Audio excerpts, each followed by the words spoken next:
নাজমুল হোসেন শান্ত, তাকে নিয়ে আলোচনা সমালোচনা ট্রল মিমস কোনোটাই কিন্তু কম হয় না। সেসবের ভিতরেই আজকে কিন্তু ক্যাপ্টেনের দায়িত্ব নিয়েই তিনি কিন্তু তার জবাবটা দিয়ে দিয়েছেন।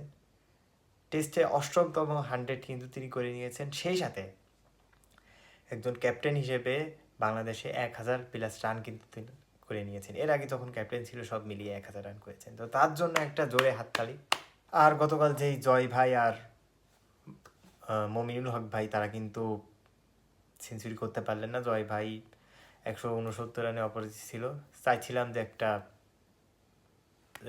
ডাবল 100 করুক, কিন্তু পারলেন না। আর মমিনুল হক ভাইও কিন্তু সেঞ্চুরি করতে পারলেন না। লিটন দাস ভাইও 60 রানে আউট হলেন। এই হচ্ছে বাংলাদেশের ব্যাটিং।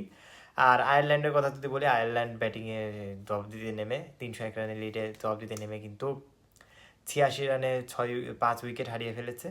বলতে গেলে বাংলাদেশ কালকে জিতেই যাচ্ছে। ইনিংস হার কিন্তু অপেক্ষা করছে আয়ারল্যান্ডের জন্য। তো দেখা যাক কি হয় সামনে। আর এখনও 2 দিন রয়েছে। বাংলাদেশ কালকে জিতে যাচ্ছে বলা যায়। আপনার মন্তব্য আপনি অবশ্যই কমেন্টসে জানাবেন।